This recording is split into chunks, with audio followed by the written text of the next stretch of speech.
안녕하세요, 구독자 여러분. 구독과 좋아요는 채널 운영에 큰 힘이 됩니다.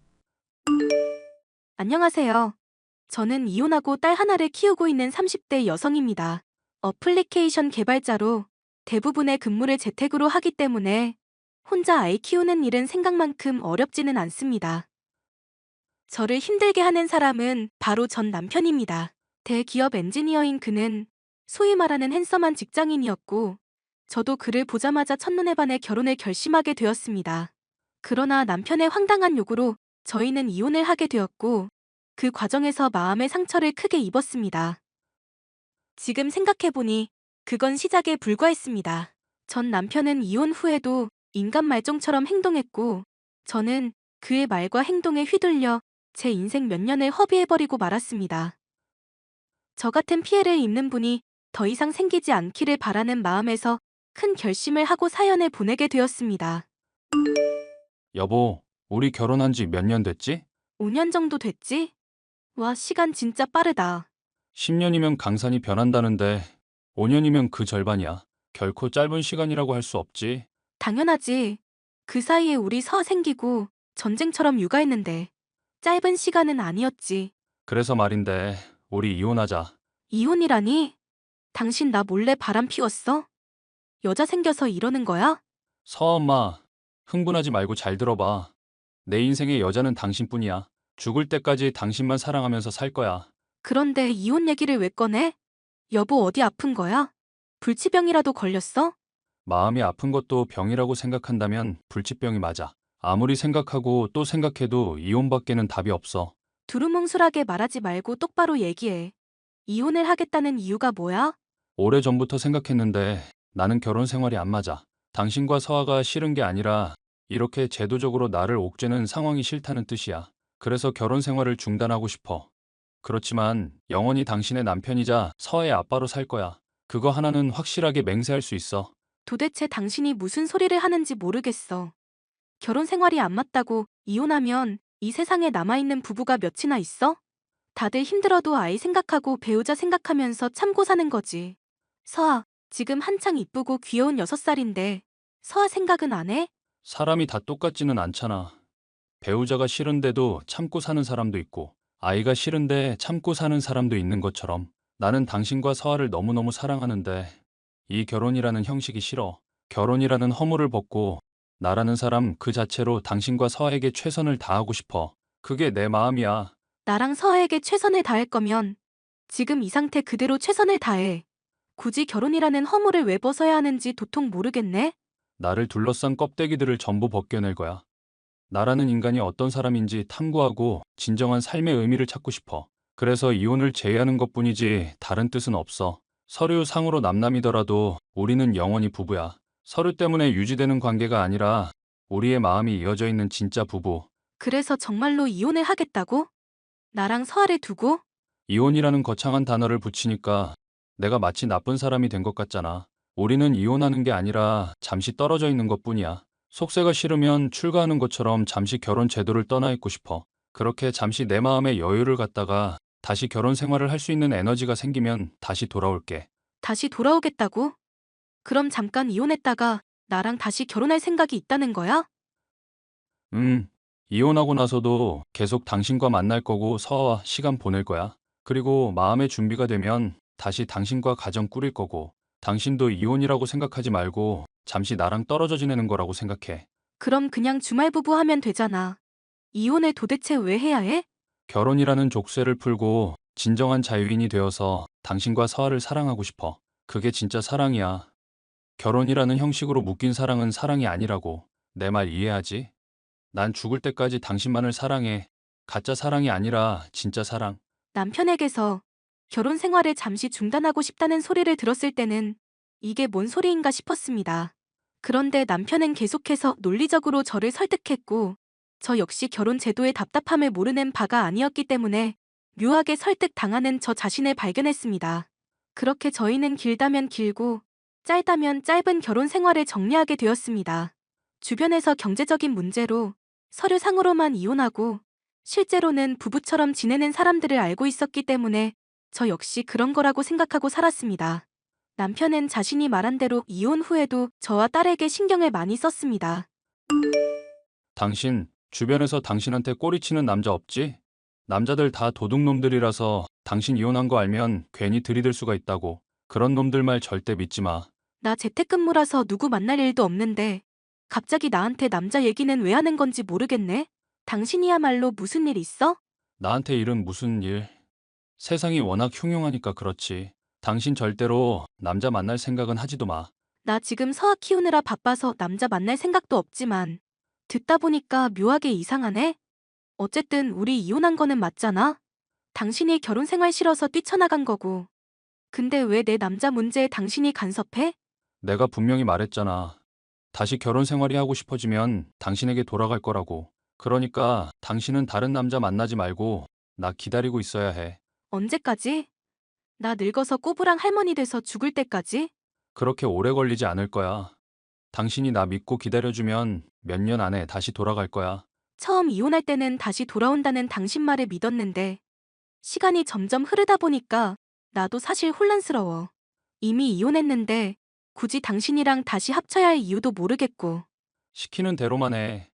얌전히 서아 키우면서 기다리고 있는 게 당신이 할 일이야. 그러면 내가 곧 당신 곁으로 갈 거니까. 남편은 저랑 이혼한 후에도 저의 남자 문제에 집착했습니다.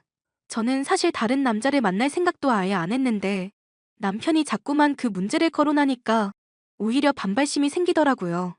결혼 생활이 싫다고 뛰쳐나간 건 남편인데 왜 저에게 자꾸만 뭔가를 강요하는지 이해할 수 없었습니다. 그래서 주변에서 소개팅 제의가 들어오면 굳이 거절하지 않고 한두 번 만남을 가졌습니다. 절 버리고 떠나간 남편에게 가벼운 복수를 한다는 기분이 들어서 그렇게 신날 수가 없었습니다.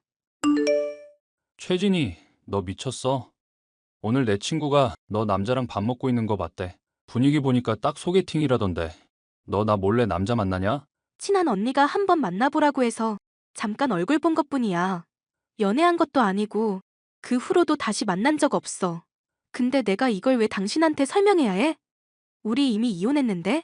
내가 다시 너한테 돌아갈 거라고 했잖아. 그 사이에 남자 만나는 건 바람 피는 걸로 간주하겠어. 이번 한 번은 경고로 넘어가지만 다음번엔 봐주지 않을 거니까 그렇게 알도록 해. 도대체 당신한테 나는 어떤 존재야? 이럴 거면 이혼은 왜 했어? 이혼했으면 이제 각자 갈 길 가던가. 아니면 그때 이혼을 하지 말았어야지. 당신이 결혼 생활 중단하자고 먼저 말했으면서 왜 이렇게까지 나한테 집착하는 거야? 당신을 사랑하니까 서아를 내 목숨보다도 더 아끼니까. 당신의 남편과 서아의 아빠 자리는 언제나 나를 위해 비워져 있어야 해. 내가 잠시 자리 비웠다고 해서 그 자리에 다른 사람 앉히는 건 반칙이야. 저는 남편이 하는 말들이 이해되지 않았지만 어차피 그 당시에 만나는 남자가 있는 것도 아니었고 연애하고 싶은 생각도 없었기 때문에 별말 하지 않고 넘어갔습니다. 그런데 제 눈에 조금씩 이상한 것들이 보이기 시작했습니다. 너 이게 뭐로 보여? 뭐긴 뭐야. 스타킹이네. 이걸 나한테 왜 물어봐? 언니, 벌써 놓아놨어? 이게 서아 가방에 들어있었어. 어제 서아가 아빠 만나러 간다고 해서 내가 챙겨준 가방인데 그때까지만 해도 가방에 이게 없었거든. 난 이런 스타킹 신지도 않고. 그런데 오늘 가방 정리하다 보니까 이게 보이지 뭐야? 이게 서아 가방에 왜 들어갔지? 설마 형부한테서 딸려온 물건인가? 아무리 생각해도 이해가 안 돼. 서아 아빠가 자기는 절대 여자 안 만날 거라고 나한테도 남자 만나지 말라고 신신당부를 했단 말이야. 그런데 어떻게 이런 여자 물건이 딸려올 수가 있냐고. 서아한테 잘 물어봐봐. 그동안 아빠 만날 때 이상한 점 없었냐고. 만약에 이게 형부 쪽에서 딸려온 물건이 맞다면 여자를 만나는 정도가 아니라 그 여자를 서아 만나는 곳에 데려왔다는 뜻이잖아. 말도 안 돼. 상상만 해도 불쾌해. 아무리 네 형부가 막무가내인 면이 있기는 해도 그 정도로 이상한 사람은 아냐. 언니, 사람 이름 모르는 거야. 속는 셈 치고 서아랑 잘 대화해봐. 알았어. 그렇게 해볼게. 저는 딸아이와 침착하게 대화를 나누어 봤는데 놀라운 사실을 알게 되었습니다. 동생아, 나 어떡하니? 그때 그 스타킹 사건 진실을 알게 된 거야? 역시 여자랑 같이 나온 거 맞지? 서아 말로는 아빠가 여자친구랑 같이 온 게 아니래. 거기서 일하는 이모랑 같이 다녔다는 거야. 그래서 내가 계속 물어봤더니 전부 다 얘기해주더라고. 뭔데. 얼른 얘기해줘.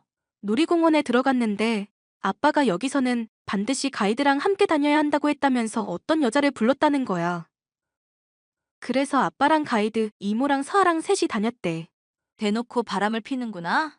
차마 여자친구라고는 말 못하겠으니까 별 핑계를 다 대네. 놀이공원에 가이드가 어딨다고. 나 정말 미쳐버리겠다. 그럼 그 인간 여태까지 나한테 한 말들은 다 뭐지? 내가 남자랑 소개팅하는 걸로 나한테 얼마나 뭐라고 했는데. 본인은 나랑 서아를 사랑한다고 나보고는 얌전히 서아 키우면서 자기 기다리랬는데 그게 다 뻥이었던 거야? 당연히 뻥이지. 언니 정말 그걸 믿었던 거야? 이혼하자고 언니 설득할 때도 느낌이 쎄했는데 지금 하고 다니는 짓을 봐. 형부, 젊었을 때 자유롭게 여자 만나고 싶어서 언니랑 이혼한 거야. 그럼 이왕 이혼한 김에 자유롭게 여자 만날 것이지. 나랑 서아한테 돌아올 거라는 헛소리는 왜 한 걸까? 뻔하지. 나이 들어서는 더 이상 새로운 여자 못 만날 것 같으니 본처한테 돌아가겠다는 거잖아. 늙으면 몸 여기저기 아플 테니까 본인 병수발 해달라는 소리지. 네 말이 사실이라면 그 인간 정말 나쁜 사람이네?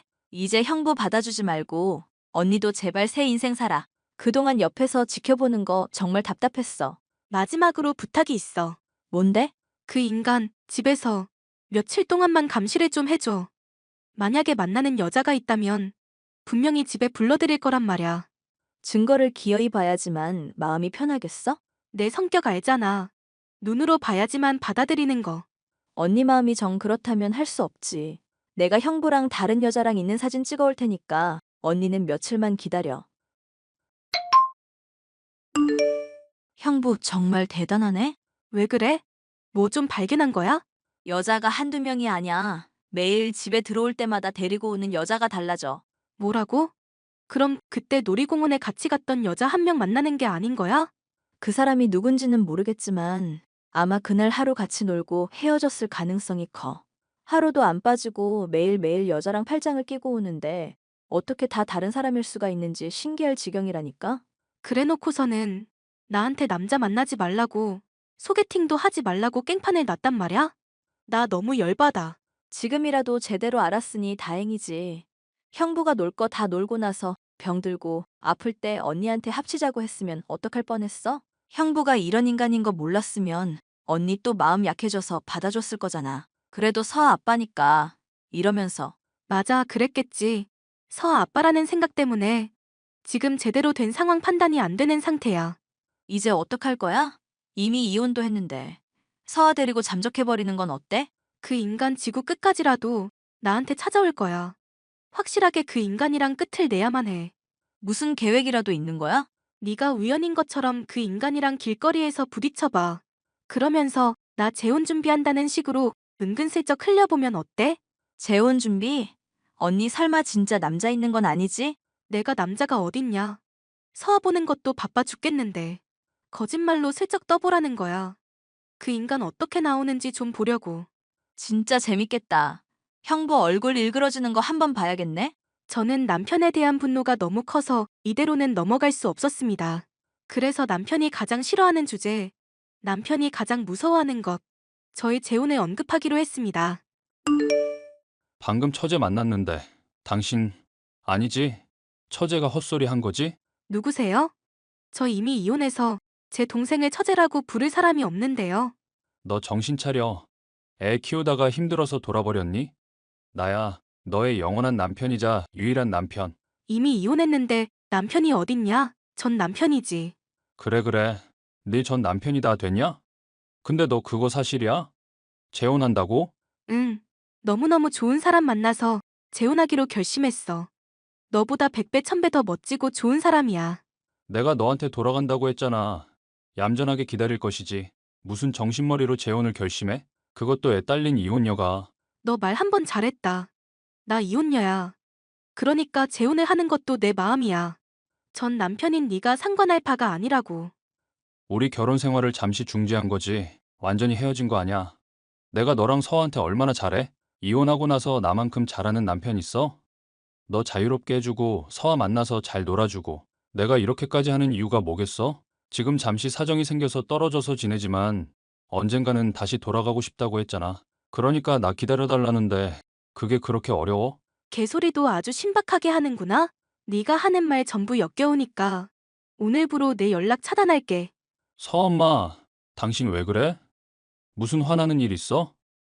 부부 사이에 화나는 일이 있어도 말로 풀어야지. 그렇게 당신 맘대로 나를 차단하면 서아는 아빠 없는 아이로 키우겠다는 거야? 내가 당신이랑 서아 인생에서 그것밖에 안 돼?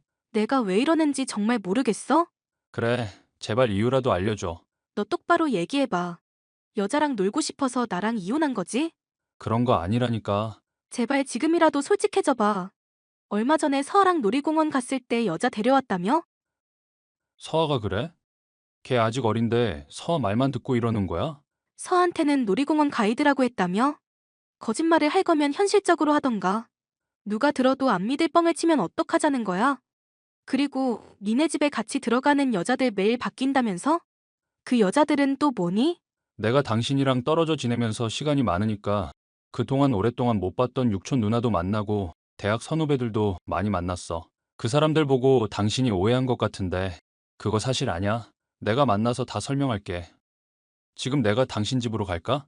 지금까지 너 개소리 들어준 것도 억울해 죽겠어. 이미 이혼까지 한 마당에 내가 네 역겨운 면상까지 봐야겠어? 너랑 만날 일 없으니까 이대로 꺼져. 차단할게. 서아 엄마, 한 번만 용서해줘. 나도 젊고 혼자 살다 보니까 여자들이 똥파리처럼 꼬인 것뿐이야. 그 여자들이랑 아무 사이도 아니고 스킨십도 안 했어. 내가 사랑하는 여자는 당신뿐이야. 너 늙어서 병수발 해줄 여자는 필요하다는 소리로 들리네? 젊었을 때 이 여자 저 여자 만나보면서 놀다가 늙어서 남편 대접 아빠 대접은 받고 싶은가 보지?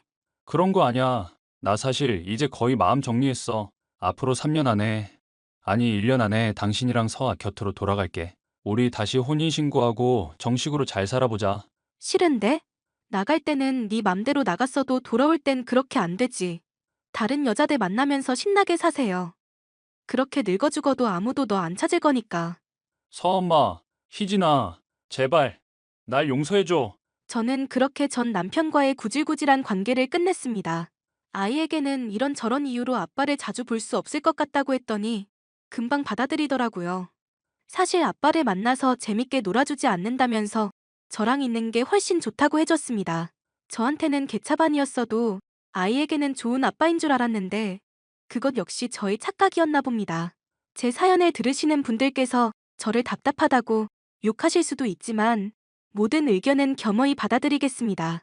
저 역시 제가 왜 그랬는지 이해할 수 없으니까요. 제 사연을 들어주셔서 감사하고 이 사연을 듣는 모든 분들이 행복하셨으면 좋겠습니다.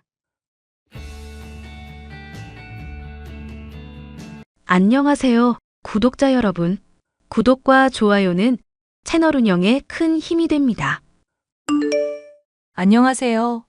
경기도와 인천을 오가며 사업을 하는 37살 여성입니다. 제가 하는 사업은 요식업이에요. 돼지 부속과 냉동 삼겹살을 주 메뉴로 하는 고깃집을 운영 중에 있습니다. 총 5개의 지점이 있고 차후 가맹점 계약을 하고 하나의 업체로 성장시킬 계획을 갖고 있어서 조금 크게 운영하고 있어요. 별도의 사무실을 두고 사무 업무를 보는 직원이 저 포함 5명입니다. 실제로 매장에서 근무하는 점장들, 여러 직원까지 합치면 나름 중소기업 못지않아요. 제가 이르다면 이른 나이에 많은 것을 이루고 살고 있는 이유는 어려서 가정 형편이 좋지 못한 이유에서였습니다. 얼굴도 모르는 아버지와 저를 낳고 100일도 안 되어 이름 모를 합병증으로 돌아가신 친엄마. 덕분에 저는 외할머니 손에서 자랐고 새벽부터 저녁 시간까지 시장에서 일을 하시며 저를 뒷바라지 해주셨습니다. 할머니의 모습을 보고 자란 저는 이악 물고 돈을 벌어야겠다. 수백 수천 번을 생각하고 지금까지 앞만 보고 달려왔어요. 할머니는 제 인생의 본보기자 제가 제일 사랑하고 존경하는 사람입니다. 제가 이렇게 구구절절 지난 이야기를 하는 이유는 오늘 여러분께 말씀드린 제 사연과 관련되었기 때문이에요. 사업을 하는 데 있어서 어느 정도 성공을 하고 만난 사랑에 크게 배신당했었거든요. 제 운명이라 믿었던 남자와 그 가족들에게 철저하게 짓밟힌 것도 모자라 호구가 될 뻔했던 그 일이 아직도 잊히질 않습니다. 그 일 때문에 결혼과는 담을 쌓게 되었고 할머니껜 죄송하지만 비혼주의가 되기로 했죠. 다행히 파혼으로 그쳤기 때문에 이혼녀 딱지가 안 붙은 건 천만다행이라고 생각합니다. 그럼 기막힌 파혼 사연 한번 들어보실래요? 할머니, 오늘 일은 좀 어때요? 쉬엄쉬엄 좀 하지. 상철이 오면 같이 하라니까. 그러다 할머니 골병 든다고. 에이, 평생 해오던 일인데 뭐가 힘들다고 그러니? 육신이 아픈 건 자고 일어나면 괜찮다. 할머니, 예전이랑 지금이랑 같아? 지난번에 한의원 계속 다녔잖아. 그러니까 몸 좀 사리면서 하시라고.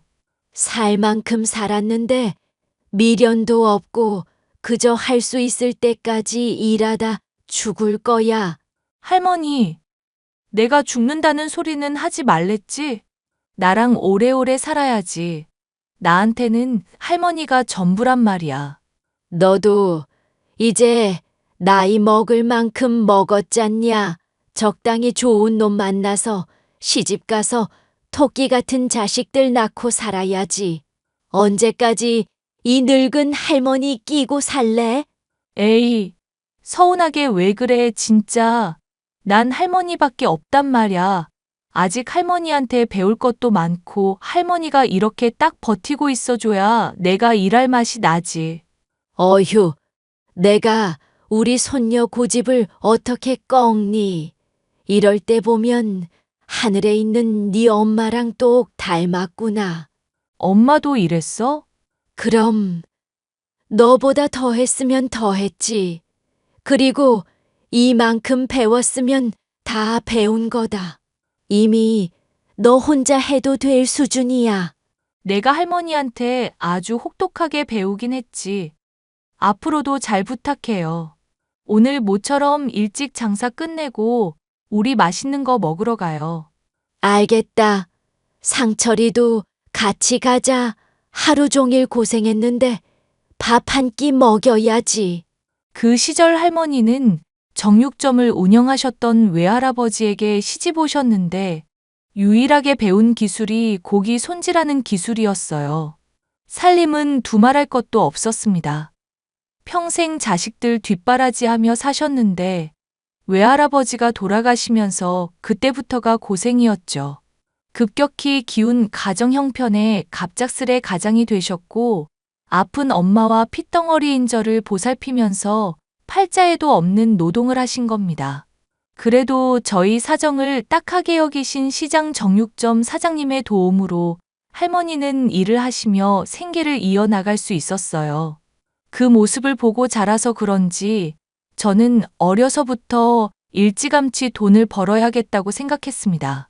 보고 배운 게 할머니가 하시던 일이어서 조금 힘들지만 관련된 일을 하기로 했고 고등학교도 그쪽 분야로 진학했고요.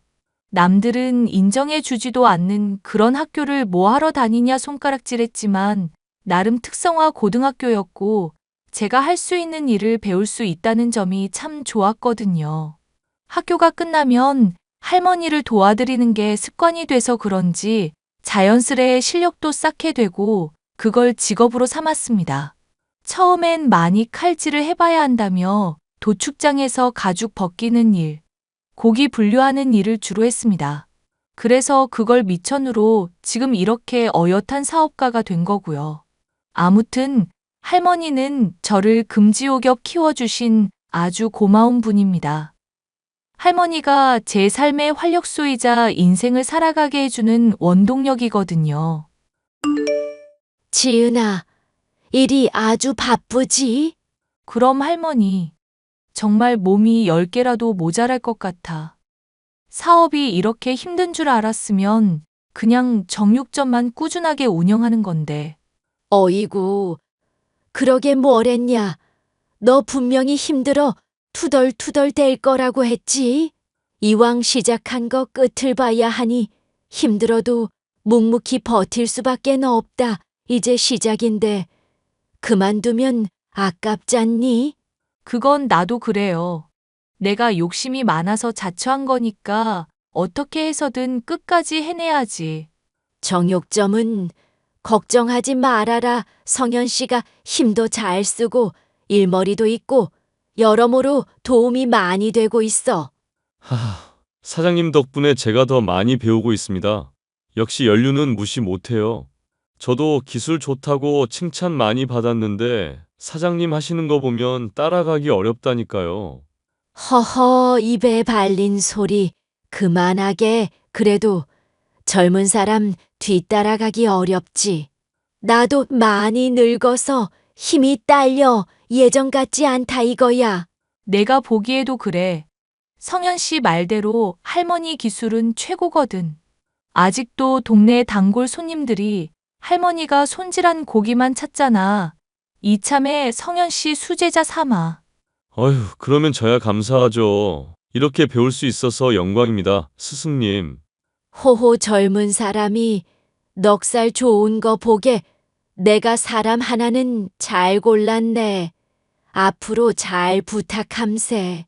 저도 잘 부탁드려요. 제가 가게 개점해서 정신이 없거든요. 정육점에 많이 신경을 못 쓰니까 성현 씨가 우리 할머니도 좀 봐드리고 힘 좀 써줘요. 걱정하지 마세요. 열심히 하겠습니다. 10여 년의 세월이 흘렀고 30대 초반의 나이가 된 저는 정육점과 요식업 사업을 병행하게 되었습니다. 정육점은 시장에서 작게 운영하고 있었는데 동네 사람들은 다 알만한 그런 곳이었어요. 돈을 많이 벌고 싶다는 꿈을 가진 저는 정육점에서 손질하고 남은 뒷고기들과 돼지 부속을 이용해 고깃집을 개업했습니다.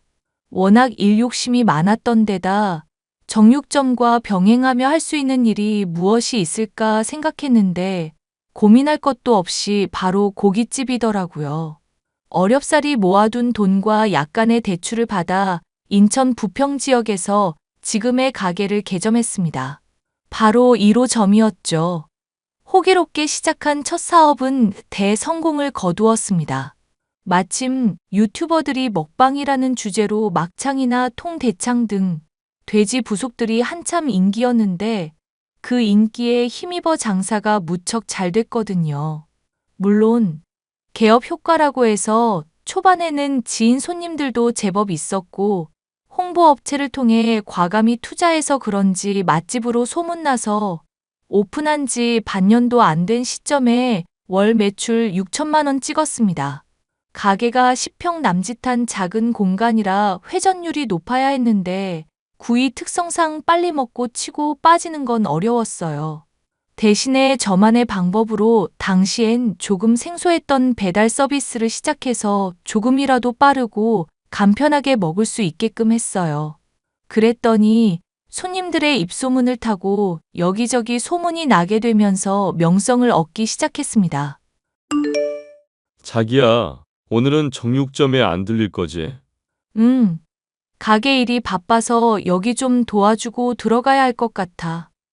아르바이트생이 갑자기 펑크 내는 바람에 급하게 나올 사람도 없고 해서 저녁 시간에만 도와주고 가게. 하루 종일 밖에 있었는데 괜찮겠어? 너무 무리하는 거 아니야? 내가 하던 일이고 버려놓은 일인데 마무리해야지. 그리고 차라리 내가 하는 게 속 편해. 그러니 너무 걱정하지 마. 그래도 조금이라도 피곤하거나 쉬어야겠다고 생각 들면 주저 말고 쉬는 거야. 알았지? 아휴, 알았어요. 할머니랑 하루 종일 붙어 있어서 당신도 잔소리 닮아가는 거야? 에이, 나는 자기가 고생하니까 쉬엄쉬엄 하라고 말해주는 거야. 잔소리가 아니라고. 아, 알았어. 그나저나 오늘 매출은 어때? 요즘 방송 나온 거 보고 직접 고기 사서 먹겠다는 사람들이 있어서 많이들 찾아갈 텐데 힘들지? 아니야, 괜찮아. 그게 다 돈 버는 일인데 감수해야지. 손님들이 할머니 칼 쓰시는 솜씨 보고 한번 놀라고 할머니 성격상 조금 주는 건 용납 안 되어서 늘 용량 넘치도록 주시잖아. 그거 보고 두 번 놀라고. 할머니 성격상 양 조절이 안 되긴 하지. 아무튼 나 오늘 조금 늦으니까 가게 마무리하고 할머니 좀 부탁해. 알았어. 너무 걱정하지 말고 일 보고 와. 예비 신랑과는 새로 가게를 개점하면서 본격적으로 만나기 시작했습니다. 제가 정육점 일에 소홀해지니 새 직원이 필요했거든요. 할머니 혼자서도 충분히 하실 수 있었지만 나이도 드신 데다 힘에 부치셨는지 병원도 많이 다니시고 쉬기도 많이 쉬셨습니다. 그래도 하루아침에 가게를 접을 순 없었기에 새로 채용한 직원이었는데 저랑 동종업계 종사자였죠. 나이는 저보다 2살 어렸는데 행동도 예의 바르고 자기 할 일은 똑 부러지게 해서 참 마음에 드는 직원이었습니다. 무엇보다 할머니에게 친손주같이 다정다감하게 대해 주어서 그게 얼마나 고마웠는지 몰라요. 그렇게 정육점과 고깃집을 오가며 바쁜 나날을 보내다 자연스레 서로에게 호감이 생겼습니다. 2년 정도 연애하니 나이도 나이인 만큼 결혼 생각을 하게 되더군요. 결혼이 인생이 전부가 아니고 사업도 하는 마당에 겁날 것도 없었는데 할머니 생각에 좀 서둘러야겠다 싶었습니다. 솔직히 일반 사람들과는 다르게 살아왔다 보니 그 부분에 있어서 자신감이 부족하기도 했고요. 결혼을 결심한 만큼 양가 집안에 정식으로 인사를 드리기로 했어요. 처음 뵙겠습니다. 김지은이라고 합니다. 엄마, 우리 지은이 예쁘지? 뭐 그럭저럭. 일단 이야기 좀 하게 이리 와서 앉아라. 저기요, 내가 시어머니 될 사람이니까 말 정도는 편하게 해도 되지? 그럼요. 저도 불편한 거 싫으니 어머님 좋으실 대로 하세요. 호호, 말이 좀 통하는 것 같구나. 그나저나 사돈어른 될 분들은 뭐 하시는 분들이니? 나이도 나이인지라 결혼 자금은 제대로 모았니? 엄마, 하나씩 물어봐요. 이 사람 마시던 물도 채야겠어. 너는 좀 가만히 있어. 이런 거는 여자들끼리 나눠야 하는 거야. 내가 낄 자리가 아니라고. 그냥 조용히 듣고 있다가 알겠다 하고 가면 되는 거야. 아버지는 솔직히 어떤 분인지 잘 모르겠어요. 엄마는 저 낳고 얼마 안 된 시점에 지병 때문에 돌아가셨어요. 그래서 할머니 손에 자랐습니다. 어머, 그런 사정이 있었구나. 그러면 무슨 일해? 돈은 좀 모아놨고? 우리 아들이 일하는 곳 사장님이라는데 사실인가? 네, 현재 행복시장 안에서 정육점 운영하고 있고 그 가게를 지금 성현 씨랑 저희 할머니가 맡아서 하고 계세요. 그리고 저는 얼마 전부터 가게 개점했고요. 가게라면 어떤 가게? 지금 사업하고 있다는 거지? 엄마, 지금은 고깃집 하나지만 여기 유명인들도 엄청나게 오고 완전 맛집으로 소문났어.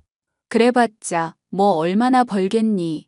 내가 결혼을 반대하는 건 아니지만 조실부모한 것도 좀 그렇고. 사업 자금이야 이리저리 굴리면 그만인데 지금 빚내서 시작한 거면 생각을 좀 해봐야지. 엄마, 그래도 이 사람 한 달에 매출 1억 가까이 될걸? 아무리 빚냈다고 해도 갚는 건 식은 죽 먹기라니까? 그래도 그렇지. 나이도 많고. 참. 아무튼 돈이라도 많이 벌어서 다행이구나. 너도 정육점에서 일하다가 사업이라는 것 좀 해야지. 남자가 태어나서 사업 한 번쯤은 해야 하는 거야. 잘 되면 좋은 거고 아님 많은 거고. 그렇죠. 지금도 같이 일하고 있으니까 조금씩 늘려가면 될 거예요. 그때는 성현이한테 전적으로 맡겨라. 자고로 여자가 돈줄 쥐고 있으면 집안이 망해. 남편 내조해주고 시댁 식구들 잘 챙기는 게 도리야. 그러니까 사업 잘 일궈서 성현이 줘라. 아, 네, 하하. 시어머니는 처음엔 저를 무시하는 듯 하더니 금전적인 여유가 있다는 걸 아시고는 금방 태도를 바꾸시더라고요. 그러면서 대놓고 사업은 남자가 해야 한다면서 제가 일군 사업을 예비 신랑에게 넘기라는 말까지 하셨습니다. 솔직히 시댁을 까내리는 건 아니지만 우리 집에 비하면 부족해 보이는 형편이었습니다. 자가라고는 하지만 방색 한 짜리 빌라였고 대출이 아직도 2억이나 남아 있었죠. 그리고 남편과 연년생인 시누이가 한 명 있었는데 딱 봐도 형편에 맞지 않는 사치를 부리고 있더군요. 아무튼 그렇게 양가 집안에 인사를 드리고 상견례도 무사히 치렀습니다. 의외로 시어머니는 예단은 생략하고 그 돈으로 같이 살 집에 더 투자하자고 하더군요. 시댁 형편이 좋지 않아 큰돈을 보태주진 못해서 결국 제가 집, 예비 신랑이 살림살이를 구입하기로 했습니다. 그것도 아낀다고 식기류는 도매센터를 이용했고 가전과 가구도 인터넷 최저가로 구매했어요. 어떻게 보면 절약할 수 있는 건 절약해서 좋았지만 거지근성을 눈치챘어야 했습니다. 결혼 날짜까지 잡히니 뭔가 이때다 싶었는지 예비 신랑의 태도도 조금씩 바뀌더라고요. 자기야, 자기 타고 다니는 차 오래된 거 아니야? 시아버님이 타고 다니시던 거라며. 나도 마침 지점 왔다 갔다 해야 해서 차를 하나 구입하지 했는데 이참에 우리 둘 다 새 차로 바꾸자. 어때? 어? 정말? 차를 사준다고? 우와, 우리 마누라 웬일이야. 아니, 비싼 차는 말고 어차피 일하면서 타고 다녀야 하니까 실용적인 차로 고르려고. 나도 가게 자주 다녀야 하고 가끔 물건도 사서 날라야 하니까 나는 레이라는 차를 봤거든. 레이? 뭐 장 보러 다니고 그런 거로는 나쁘지 않지. 그래도 차가 2대면 한 대는 외출용으로도 겸할 수 있는 차면 좋지 않을까? 그렇지. 근데 양갓집도 다 근처고 어디 멀리 갈 땐 자차보다는 기차나 비행기 이용하니까 굳이 큰 차 필요 있나 싶어서. 자기 의견은 알겠는데 그래도 이왕이면 중형차도는 뽑았으면 좋겠어.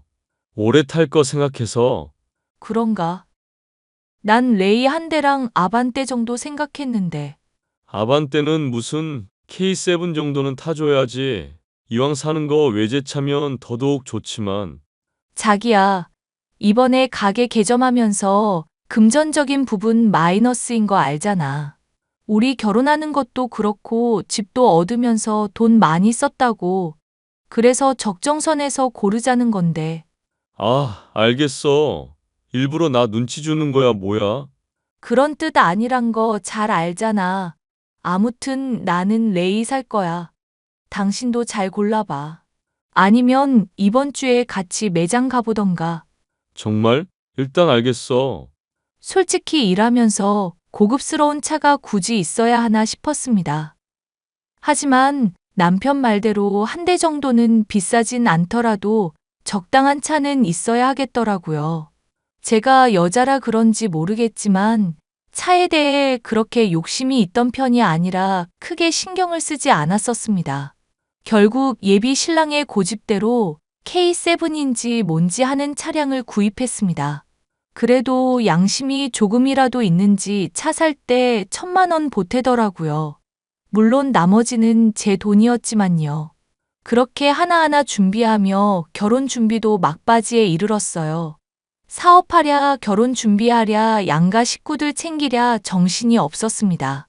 청첩장 디자인도 고르고 웨딩 촬영도 하고 바쁜 시간을 보내는데 시댁 식구들과 큰 마찰을 빚게 되었습니다. 바로 시누이 때문인데요. 이 문제로 결혼을 할지 말지 고민하게 되면서 제 인생에도 위기가 닥치게 된 거죠. 얘들아, 저녁에 시간 어떠니? 나는 오늘 비가 와서 그런지 한가하네. 6시면 마칠 것 같아. 왜? 무슨 일 있어? 기니 할 얘기가 있어서. 유진이랑 관련된 이야기인데 아무래도 결혼 앞둔 너희들한테 제대로 이야기하는 게 낫지 싶어서.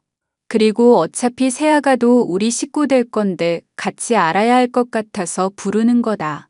아, 저 가게 나갔다가 시간 말씀해 주시면 맞춰갈게요. 그래, 저녁 7시까지 와. 식사하면서 이야기하자. 어이구, 잘 먹었다. 엄마 근데 할 이야기가 뭐야? 뜸 들이지 말고 이야기해봐. 맞아요, 어머니. 아가씨한테 무슨 일 생겼어요? 결혼 앞둔 너희들한테 못할 짓 하는 것 같아서.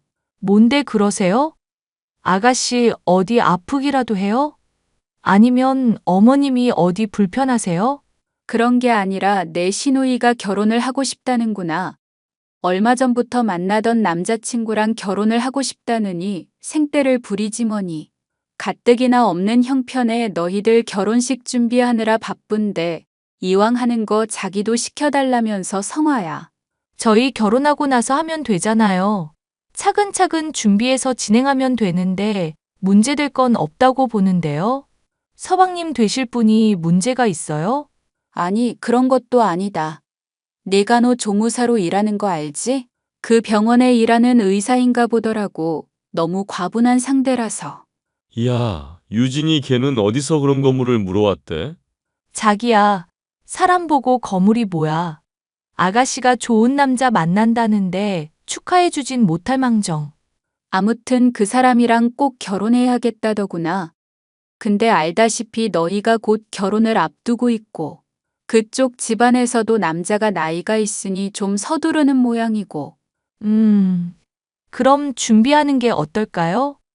제가 도울 수 있는 건 도울게요. 정말이야? 이야, 우리 집사람 대단한데? 엄마, 걱정하지 마. 우리끼리 잘 이야기해 볼게. 부담 주려고 하는 이야기는 아니니 나도 양심이란 게 있다. 에이, 엄마 부자 며느리 뒀는데 그런 게 무슨 걱정이야. 아무튼 우리도 이야기해보고 이리저리 알아볼게. 그 사람이 얼마나 대단한진 모르겠는데 하고 싶다면 결혼시켜줘야지. 시누이가 병원에서 일하던 의사와 눈이 맞아 결혼을 하고 싶어 했습니다. 하지만 의사 아들을 둔 집안이니 얼마나 요구하는 게 많겠어요? 아시다시피 시댁 상황이 별로 좋지 않은 상황이라 무리한 예단이나 혼수를 해갈 능력이 안 됐던 겁니다. 시누이는 대출받아서라도 결혼해야겠다는 입장이었지만 말이 쉽지 요즘 대출도 쉽지 않거든요. 근데 시어머니를 만나고 난 뒤 이상하다 싶을 정도로 예비 신랑과 시어머니가 제 눈치를 보더라고요. 저는 나름대로 대출받을 수 있는 방법도 알아보고 제가 결혼 자금으로 얼마나 대줄 수 있는지 금전적인 부분도 확인했어요. 그렇게 며칠의 시간이 흐르고 지인들에게 청첩장도 돌리고 바쁜 나날을 보냈습니다. 결혼식이 한 달 조금 넘게 남은 시점이라 정말 막바지였어요. 어느 날 예비 신랑이 저에게 시누이 이야기를 하는데 결국 크게 다투고 말았습니다. 시어머니까지 끼어든 바람에 더 큰 싸움이 돼버렸죠. 오늘도 고생 많았어. 나 할 말 있는데. 잠시 앉아봐. 무슨 이야긴데 이렇게 무게를 잡아? 무슨 일이라도 있는 거야? 자기야. 내 여동생이 혼전 임신을 했다지 뭐야? 뭐? 아가씨가 임신을 했다고? 축하할 일이네. 왜 이제야 이야기했대? 나도 모르지. 혼전 임신이라 숨기고 싶었는데 그 남자 집안에서 아이도 생긴 마당에 결혼도는 못 늦춘다고 했나 봐. 그래서 어제 집에 와서 말하더라고. 잘 됐네. 근데 당장 뭔가 할 수 없으니까 애 낳고 결혼식 올려야 되는 거 아니야? 배 나오기 전에 결혼한다고 난리도 아니야. 모아둔 돈도 적고 본가에 들어가서 산다는 이야기도 있는데 요즘 세상에 누가 시집살이를 해? 그건 그렇지. 그럼 집도 구하고 다 해야겠네. 서방님 되실 분 능력 좋으니까 금방 잘 해결되지 않을까? 글쎄, 그게 우리 집 사정이 자기들보다 좋지 않다는 건 알거든? 그래서 웬만하면 병원 개원해줬으면 하는데 그건 불가하다는 걸 아니까 신혼집을 해오라 했나 봐. 대신 혼수나 예단은 없는 걸로 하고 필요한 게 있으면 자신들이 다 채워준다고. 내가 자세히는 모르지만 어머님 사정이 그렇게 안 좋으셔? 그래도 전세 대출 받거나 모아둔 돈 합치고 하면 어느 정도 구할 수 있는 거 아니야? 엄마가 지금 살고 있는 집에서 나가고 원룸 구해서 살까도 생각했는데 누가 빌라에서 사냐며 뭐라 했나 봐. 의사인데 적어도 아파트에서 신혼살림 시작하라고. 그래야 여러모로 직장도 가깝고 편하다고. 그거 참 까다롭네. 어머니도 아가씨도 고민이 많겠다. 그래서 말인데 걔네가 우리보다 급하니까 우리 식장 예약한 거랑 신혼집 양보해주자. 뭐라고? 그게 무슨 말이야? 청첩장도 다 돌린 마당에 식장이며 신혼집을 다 양보해 주자고? 그대로 넘겨주자는 말이야? 응, 그쪽 집안도 되게 고마워할 거야. 의사 집안이니 금전적인 여유가 상당하니까 나중에 그만큼 돌려주겠대. 아니, 돌려줄지 말지 그건 중요한 게 아니고 우리 당장 결혼식이 코앞인데 왜 우리 신혼집을 넘겨주냐고. 당신 서운한 거 알아. 근데 뭐 어쩌겠어. 아이까지 생긴 마당에 우리보다 급한 건 맞잖아. 제대로 된 집도 없이 애 낳을 수는 없는 노릇이고. 그럼 우리는 뭐 길거리에서 신혼살림 시작해? 그렇게 부정적으로만 생각하지 마. 우리는 돈을 충분히 벌고 있는 입장이고 솔직히 자기가 여유가 있잖아. 그럼 오피스텔이라도 얻어서 살면 되고. 말이 되는 소리를 해. 내가 그대로 넘겨주면 그쪽에서 그대로 다시 돌려준다 했다고? 그럴 정도로 여유자금 있으면 당장 살 집부터 구해주는 게 맞는 거 아니야? 의사 아들 둔 대단한 집안이라며 그럼 돈 많겠네. 아니, 말이 안 통하네 진짜. 당장 현실만 생각하지 말고 미래를 내다보라고. 미래고 나발이고 와 큰일 날 뻔했네. 피 빨아먹는 기생충 새끼랑 결혼할 뻔. 뭐? 기생충? 당신 지금 말 다 했어? 기생충이지 뭐야? 차도 내가 사줘, 사업도 내가 하는 거에 숟가락 얹어. 결혼 비용 보탤 돈 없고 모아둔 돈도 없어서 내가 신혼집 마련해. 아, 가전 가구 사는 거 다 최저가로 사서 이것저것 합치면 1,000만 원 정도 들었네? 지금 생각해보니 순날강도구만. 뭐? 날강도? 너 지금 말 다 했냐? 우리 집 무시하는 거야 뭐야? 말은 똑바로 해. 무시하는 게 아니라 제대로 된 걸 알려주는 거야. 여자가 집이며 차며 뭐며 다 해주는데 숟가락만 얹으려다가 갑자기 이걸 다 자기네들이 아무런 대가도 없이 먹겠다는 게 날강도지 뭐야? 그렇게 말하면 내가 곱게 알았다 할 줄 알았니? 와, 당신 그렇게 안 봤는데 속 좁다. 속 좁은 게 낫다. 난 너랑 이 결혼 못하겠다. 청첩장 돌린 거 그대로 다시 회수하고 위약금 물더라도 다 취소해버릴 거니까 그렇게 하라. 그리고 너 당장 정육 좀 그만둬. 아니, 그렇다고 이러는 건 아니지. 사람이 왜 이렇게 극단적이야? 상황을 이렇게 만든 건 너야 미친놈아. 감히 어디 피를 빨아먹으려고 해? 당장 정육 좀 그만두고 내일부터 나오지 마. 결혼 없던 걸로 해. 야, 야! 야, 너 우리 아들한테 무슨 짓을 한 거야? 연락 잘하셨네요. 시누이 결혼하는데 저희 거 그대로 다 주자고 했다면서요? 이 사람이 혼자 그런 생각할 리 없고 어머님이 옆에서 그렇게 하라고 꼬드기셨죠? 뭐? 꼬드겨? 그래, 내가 그렇게 하라고 시켰다. 너희야 나랑 같이 살던 어쩌던 누워 잘 곳이라도 있잖니? 네 시누이, 아이까지 가졌다는데 불쌍하지도 않아?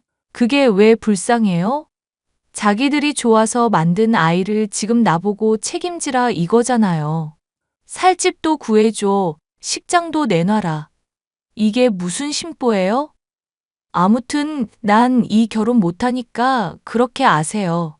그리고 지금 결혼식 올릴 형편 못 되면 그 형편에 맞춰 살든가 해야지. 너무 욕심이 과하시네요. 너 그렇게 사람 무시하는 거 아니다. 우리 집안이 어떤 집안인 줄 알고. 어떤 집안이긴요. 사람 피 빨아먹는 기생충 집안이죠. 그 아이 책임지는 건 제가 아니라 시누이랑 서방님 될 그 두 사람인 거예요. 어머니도 왈가왈부하지 마시고 두 사람이 알아서 해결하게 두세요. 헤어지면 그것 또한 그 두 사람 몫이니까요. 아무튼 전 이 결혼 못합니다. 파혼하는 걸로 알 테니까 그렇게 아세요. 야, 이 미친년아. 애들 결혼이 장난이야? 아, 장난 아니죠. 그래서 그만두는 건데요. 남의 재산 탐내서 기생충짓 하는 건 장난이에요? 그럼 할 말 다 했으니까 끊을게요. 그렇게 저는 파혼했습니다. 되게 어이없지 않나요? 여러분께 글로 표현해서 저 정도지 정말 어찌나 당당하게 다 달라고 말을 하던지 기가 찼습니다. 예비 신랑과 시어머니는 정육점이며 가게며 며칠이고 찾아와 결혼은 물을 수 없다며 온갖 난동을 부렸습니다. 하지만 이미 저는 마음이 떠나버린 뒤였죠.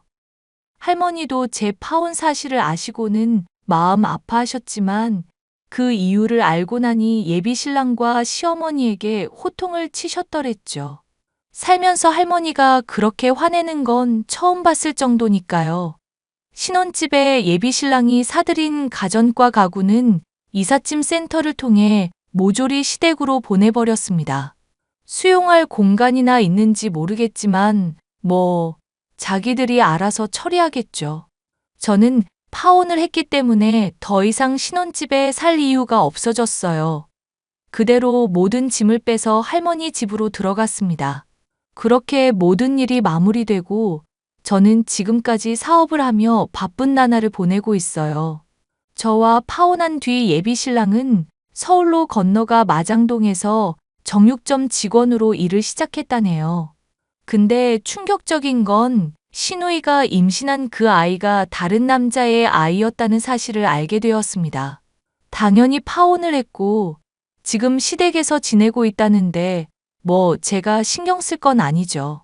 가는 말이 고와야 오는 말도 곱고 내가 행한 선한 영향력은 언젠가 되돌아온다는 말이 있어요. 그만큼 평소 행실을 올바르게 하면서 살아야 한다는 이야기입니다. 남의 것을 과도하게 탐내다 보면 큰 화를 불러온다는데 세상 사는 이치를 몰라도 너무 몰랐던 예비 신랑은 결국 큰 코 다친 거죠. 저는 지금까지 사업을 해오면서 결혼에 대한 별다른 생각이 없답니다. 파혼을 경험하면서 결혼 생각이 없어졌기도 했고 저 혼자 잘 벌어서 할머니랑 여행도 다니고 여유롭게 살려고요. 그게 오히려 더 추억에 남고 제 인생에서 더 가치 있는 일이지 않을까 싶네요. 제 사연은 여기까지고요. 지금까지 제 구구절절한 사연 들어주셔서 감사드립니다.